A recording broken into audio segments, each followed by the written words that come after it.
Aku berlindung kepada Allah dari godaan syaitan yang terkutuk dengan menyebut asma Allah yang Maha Pengasih, Maha Penyayang. Dan orang-orang Yahudi dan Nasrani tidak akan rela kepadamu Muhammad sebelum engkau mengikuti agama mereka.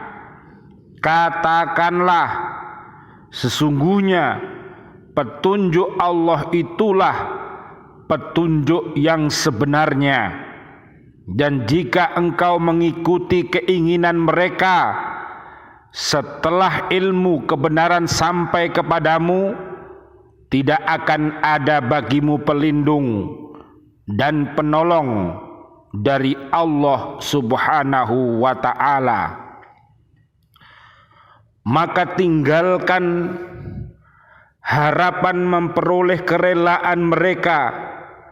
Hadapkanlah dirimu kepada keridhaan Allah Subhanahu wa ta'ala dalam menyeru mereka sebagaimana Nabi Muhammad sallallahu alaihi wasallam diutus untuk menyampaikan kebenaran.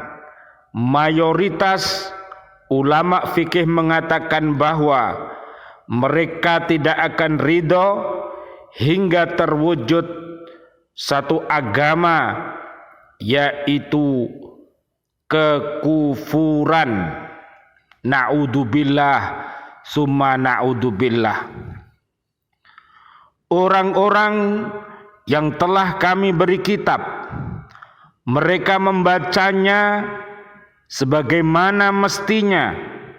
Mereka itulah yang beriman kepadanya, dan barang siapa ingkar kepadanya, mereka itulah orang-orang yang rugi, yaitu menghalalkan yang halal, mengharamkan yang haram, dan membacanya sebagaimana yang diturunkan Allah Subhanahu wa ta'ala, dengan tidak mengubah kalimat dan tempatnya masing-masing, serta tidak mentakwilkannya kepada takwil yang tidak seharusnya.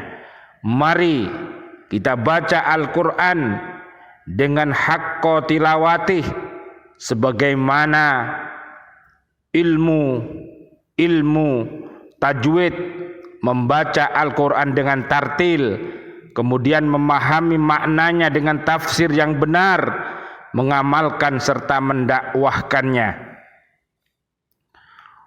Wahai Bani Israel, ingatlah nikmatku yang telah aku berikan kepadamu, dan aku telah melebihkan kamu dari semua umat yang lain di alam ini pada masa itu.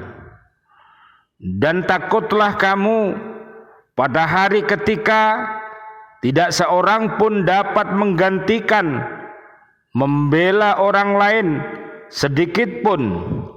Tebusan tidak diterima, bantuan tidak berguna baginya, dan mereka tidak akan ditolong. Dan ingatlah ketika Ibrahim diuji Tuhannya dengan beberapa kalimat, lalu dia melaksanakannya dengan sempurna. Dia Allah berfirman, sesungguhnya aku menjadikan engkau sebagai pemimpin bagi seluruh manusia. Dia Ibrahim alaihissalam berkata, dan juga dari anak cucuku. Allah berfirman, benar, tetapi janjiku tidak berlaku bagi orang-orang yang dolim. Dan ingatlah ketika kami menjadikan rumah Ka'bah tempat berkumpul dan tempat yang aman bagi manusia, dan jadikanlah makam Ibrahim itu sebagai tempat sholat, dan telah kami perintahkan kepada Ibrahim dan Ismail, bersihkanlah rumahku untuk orang-orang tawaf, orang yang iktikaf, orang yang rukuk, dan orang yang sujud. Diriwayatkan oleh Ibnu Mirdawai, Amru bin Maimun meriwayatkan ketika Umar bin Al-Khattab berjalan melewati makam Ibrahim, dia bertanya kepada Rasulullah sallallahu alaihi wasallam, "Wahai Rasulullah sallallahu alaihi wasallam, bukankah kita berada di atas makam kekasih Allah?" Rasulullah bersabda, "Benar." Lalu dia bertanya, "Apakah tempat itu dijadikan sebagai tempat sholat?" Lalu turunlah ayat ini, surat Al-Baqarah ayat 125. Dan ingatlah ketika Ibrahim berdoa, "Ya Tuhanku, jadikanlah negeri Mekah ini negeri yang aman, dan berilah rizki berupa buah-buahan kepada penduduknya, yaitu di antara mereka yang beriman kepada Allah dan hari kemudian."